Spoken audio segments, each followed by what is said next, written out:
Good morning folks, Steve Mewson here, Education Coordinator with Reach Out, the WEA project in Aberdeen. Welcome to our Cooking on a Budget during lockdown. We obviously aren't meeting in person, so I am holed up in my kitchen just now.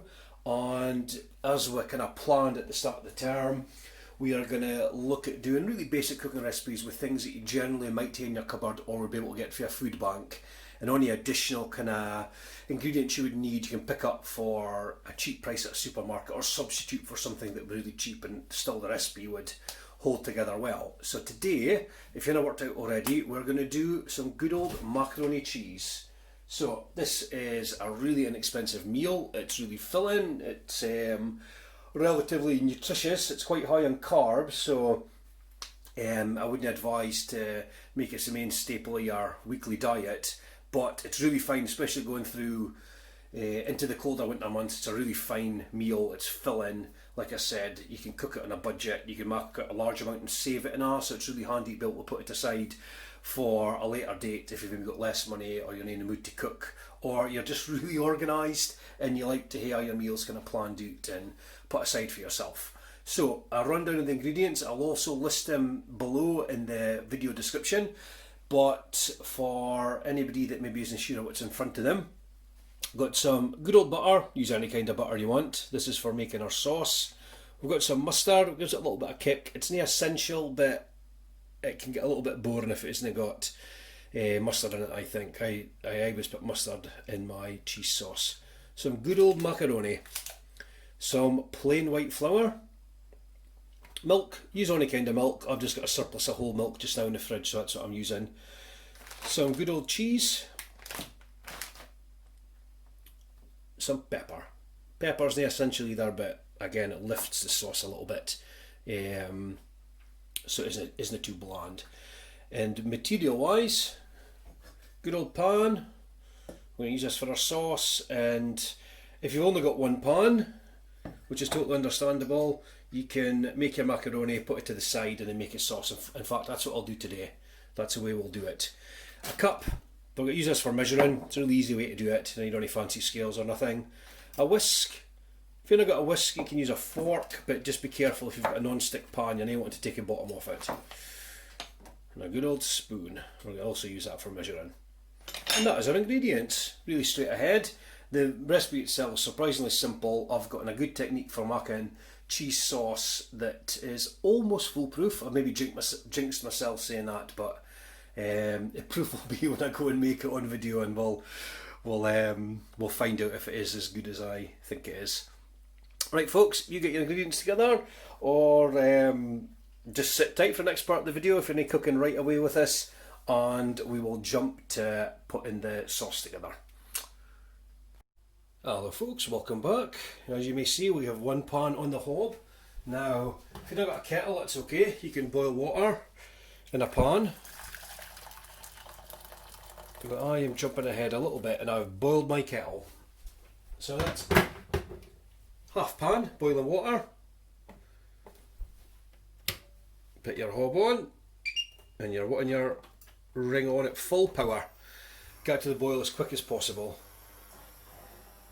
There we go. Now for prep, 1 cup macaroni. That'll make roughly 2 portions depending on the size of portions you like. But it's an easy way to gauge it. 1 good old mug, and that is full of macaroni. And that's going into this. We'll wait till it bubbles a little bit more, a full boil.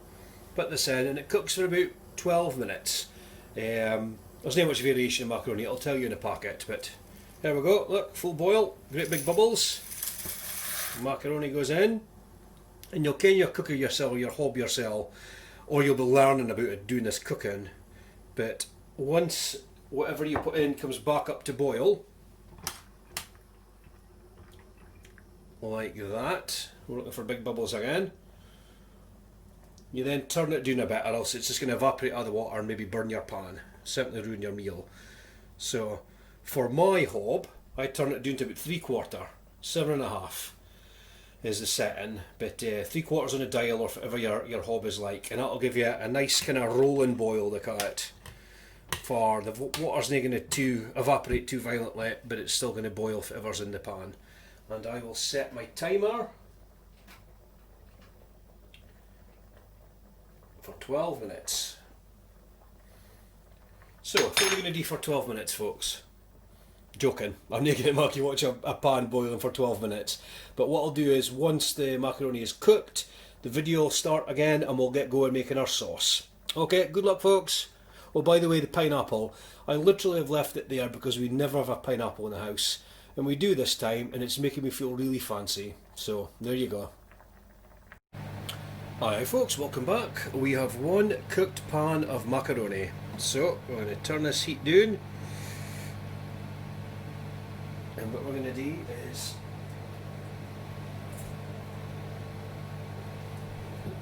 handy colander. If you've got one of these, you can use anything like a sieve-like thing you would use in your kitchen. If you don't have one of them, you can be really careful. And you can use a pan lid and hold it over the sink with a little crack where the lid is at and drain it that way. Now, milk. 1 cup of milk, just like that. Now, my top tip when you're making a sauce, the milk's probably going to be ice cold because it's been in your fridge. Now, I put it in the microwave for 1 minute, takes the edge off it, and it makes the sauce making process a lot quicker. So, 1 cup of milk, that's in our pan, just like that. Now, I'm going to use this cup again later on. In fact, I'm jumping ahead of myself. We're going to put in the flour next. So, you can chop and change depending how thin or thick you want your sauce, but as a general rule, when I'm making sauce with 1 cup of milk, I put 1 big heaped teaspoon of flour like that. Okay? And that's a good starter for your sauce. If you put in too much flour, you have to start adding in milk. If you didn't put enough flour, you have to put flour in later on, and it just takes longer and you start kind of jiggling back and forth. Now, butter, same again. 1 spoon of butter. You want a good spoon. Look at that. Okay, put that in. And then we're going to turn the heat up. It'll heat the milk, it'll melt the butter, and then we'll start to blend everything together. So, I put it up just over halfway, and then I whisk it. Now, I'm going to show you the start of this technique, and then I'm just going to jump ahead a little bit in the video for when it starts to come together. This normally takes about 5 minutes. It takes longer if you're heated your milk up first. It's totally up to yourself, what your preference is. You might need a microwave and you're not in the mood to jiggle pans or clean out a pan and heat the milk again. In fact, that would defeat the purpose, because if you're heating the milk in the pan, you'd be doing that anyway. Ignore me, I haven't had my coffee yet. But this is your technique, and then you'll see your butter start to melt. It'll start to thicken slowly with the flour in it. What you can do, and I'll show you now, sometimes depending on the shape of your pan, the flour will stick right down in the edges. See, like that. So you can use your spoon and just take it down the edge, and it'll stop the flour from sort of solidifying down here and leaving residue in the pan for you want a nice silky smooth sauce. So we're going to let it come up to heat, and once it's bubbling a little bit, the video will begin again and we'll go on to the next stage of the sauce. Right folks, I've only been going about a minute, and you should hear and see some little wee tiny bubbles popping up. So I've been whisking gently since. So this is our time to put in our mustard. There's my spoon. So, like I said, mustard isn't essential to the recipe, but it really kind of just makes it taste better. I put in a good spoon, but it depends if you like mustard. A lot of people put in cayenne pepper. That's a nice addition to a sauce. You can always put it in, give it a little bit of kick, but just be really careful with it because it can really overpower what you're cooking. Now your cheese, half a cup, should do us fine.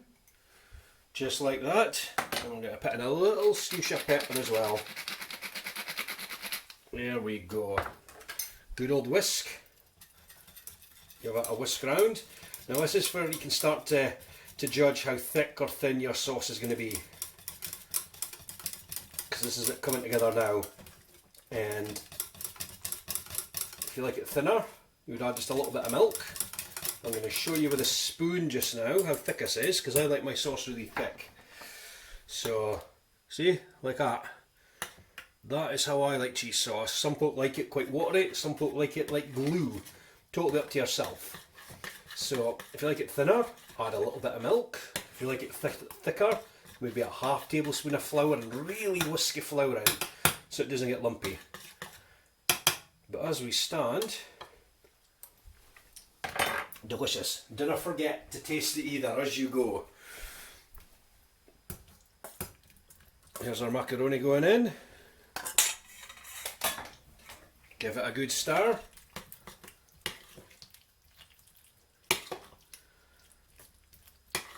And we have super easy, super simple macaroni cheese. Just like that. There we go. Keep it in the pan for later. Eat it right away, it's totally up to yourself. I'll put a few variations of the recipe in the description below, but as it stands, you have just made, hopefully, a nice pan of macaroni cheese.